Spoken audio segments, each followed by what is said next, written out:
Hi guys, welcome back to Behind Bars. My name is Keith Larry, and today we are once again in TriBeCa, the Triangle Below Canal, to meet JP Espinoza of Macao Trading Company, part of the employees only family and a cocktail bar themed after the Portuguese Chinese colony of Macau. What was that? Grand Classico. Grand Classico, nice. It's a little bitter. Yeah, nice and smooth. And what are we drinking here? I noticed they're two different beers. So being that we have here in Macau, it's the theme is like a Portuguese Chinese fusion of culture where, like, as the colony, Macau was a Portuguese colony in China for about 400 years. So the thing we got here is part of the fusion. Keep it, hold it, have our Chinese products and our Portuguese products. They're kind of it's two of the same thing, but it's like choose your own adventure. Tell me about like where you came from and the kind of bars that you've learned in when you started. Well, I was born in Southern California, grew up there, but I got into the industry at Seattle. You start as a bar back and then kind of worked my way up there. The place I'll give the credit to where I learned about like this cocktail industry and something outside of just an Irish pub or a dive bar was a place called Stampede Cocktail Club, a neighborhood called Fremont. And I worked out for a guy named Paul Shanrock. My passion for Maris and bitters particularly stemmed from him. I've noticed. Even when I was there, I was still like very fresh. Once I felt like, oh, I know how to bartend, this and that, then let's go to New York. And then I get here and I didn't know shit yet. How long were you bartending in Seattle at like serious bar in total maybe, but also in like serious cocktail programs? Like, serious, like I would say in the beginning of that's at Stampede, probably about 6 months of just like straight pure bar back. And then I was still always considered a bar back there because I still always had a lot more to learn. Maybe I could make drinks to know how to talk to people, but I didn't. I look at some of the old specs I have. I wasn't ready to like make cocktails yet. All my drinks had like 10 fucking ingredients. Yeah.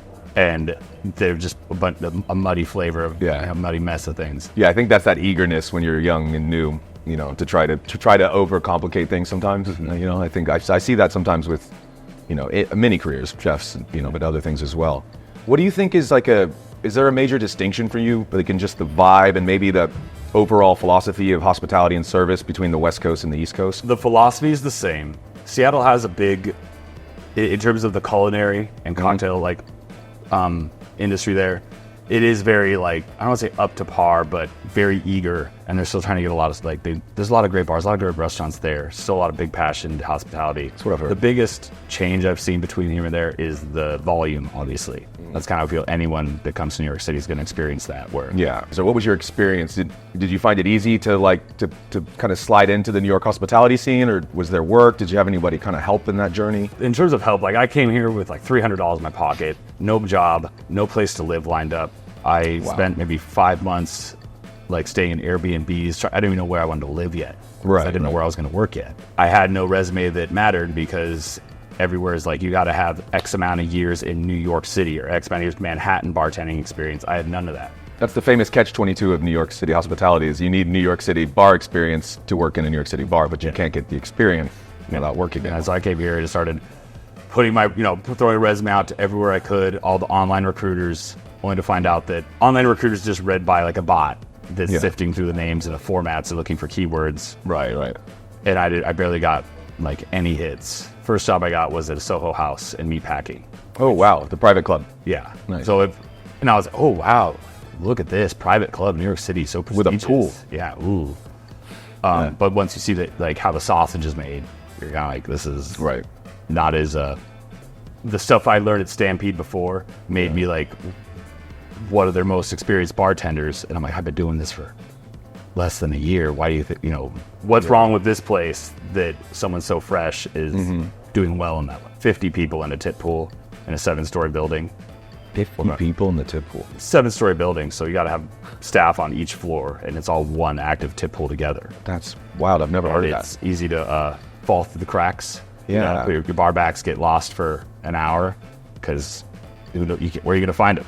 You came here, you mentioned Gemma, who was a floor manager I worked with at Employees Only.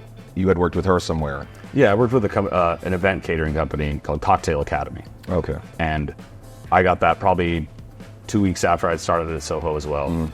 And that was just made to be a part-time job. It's kind of like an on-call. You get a list of all the events coming up, and you just kind of pick and choose which ones you're available to do. Right on. And that's when I first met Gemma. And then when I met her again a couple years ago, she introduced me to this place. And they had an opening, and that's kind of how I fell in here. So during that, you were here in New York working with Soho House and the catering company throughout COVID? No, through COVID, I was not working at all. I remember I was March 17th, right? The Sunday, March 17th, the day before was when we all got the news. Yeah. No, it was the 15th. 17th was the day it actually shut down, which was on St. Patrick's Day. Yeah, because I remember at EO we had the last weekend. Yeah. And then I think legally you could work to that Monday, because I knew somebody had a birthday till midnight, but people were already terrified. But I remember getting the news on Sunday that but the work I didn't do any work in hospitality during COVID. It wasn't until it was let up as it started to taper off. I started working at STK for a little while. Oh, really? Yeah, the one in meatpacking as well. That's wild. During the vaccination and mask mandates. How would you describe this place? I think it's one of the most beautiful bars visually in the city, and I think your current team you built is remarkable. But kind of how you came here, your experience, and how you became the bar manager of Macao. Themed after, as I said, a Portuguese colony in China that has been trading port for a long time. Over time, Portugal started to lose kind of control over that territory when it wasn't necessarily an empire anymore. Right. Yeah. And then pirates started to kind of take over. It became a trading post, but a lot more illicit activity was going on, the pirates' dens, brothels, opium dens. And that was kind of the inspiration of this, was a 1940s gambling opium den, brothel kind of theme. We have great food, great cocktails, and we are a cocktail focused bar.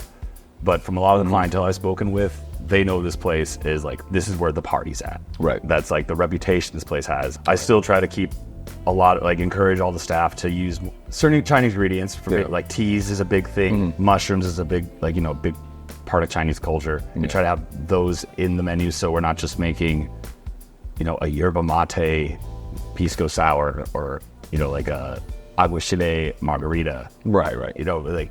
From all over, because then it just gets a hodgepodge. Or even if the drinks are great, try to stay on track and on theme with what we are. Right. Well, how has it been with staffing and stuff for you? I mean, that's been an issue a lot of places. It's interesting because I feel I see so many people that need jobs, and yet it's so hard to find good staff. One thing is, similar with the employees only, is our structure is built as an apprenticeship program. We don't really hire bartenders. I wasn't hired as a bartender. We all come in as stalkers, which is the barback's barback. And we learn the ropes that way. It's we have all this experience, you know what you know, but you don't know what you don't know. You don't know what you're doing here yet. So you got to learn how we do it here. Right.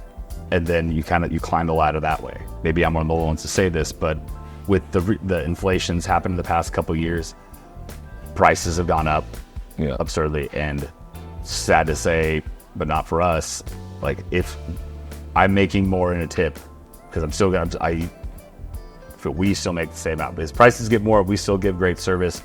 The 20% of what it was is now just a little bit more. Yeah. I'm not trying to be greedy or money hungry, but I'm not trying to force people. Because I think the prices across the city are getting a little, ridiculous. But it is the cost of doing business. Stuff's expensive. That's the problem. Going up every week.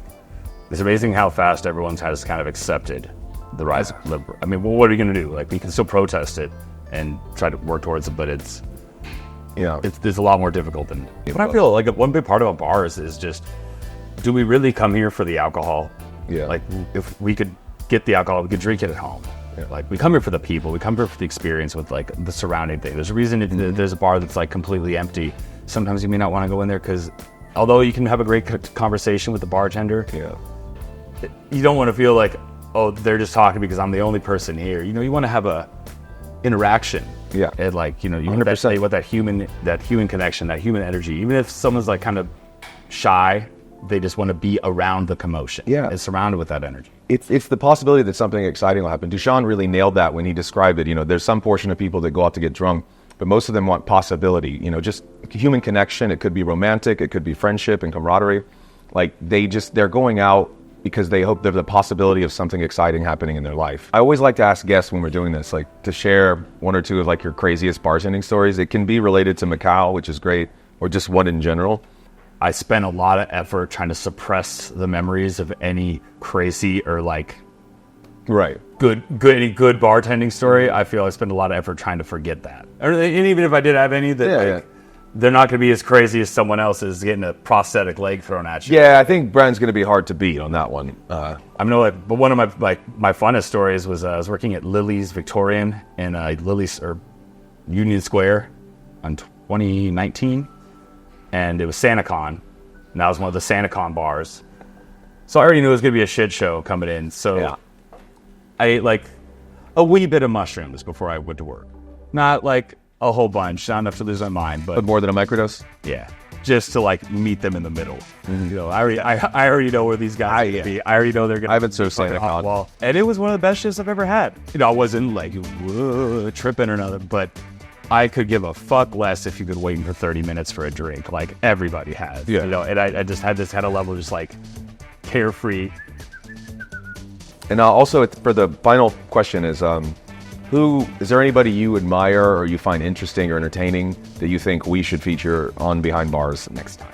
Of all the people that I met at Soho House, I don't really have a very high opinion of that company, but I did meet some really amazing people. And there's a gentleman, Tony Wen. He's the beverage director at the Soho House in Lower East Side at Ludlow. He's a guy that came from, like, he came from the back of the house, went to culinary school, worked in the kitchen, and started there, went as a busser, to a runner, to a server, to the bartender, to the bar captain, to the beverage director. And I've taken I have a lot of respect for the guy. Even when I came here before I took this job, I was trying to get him to be, to leave there and be the bar manager before they offered it to me. Oh, wow. I just felt that he just has the charisma. He's just incredibly creative. Well, good, and thank you for taking the time to sit down with us, man. Yeah, I'm glad to day off. invite you guys over and let you guys check out the space. All right, guys, thank you for tuning in to Behind Bars. Once again, I'm here with JP Espinoza from Macao Trading Company. Please tune in for future episodes and like and subscribe. It really helps the channel. Cheers. Cool.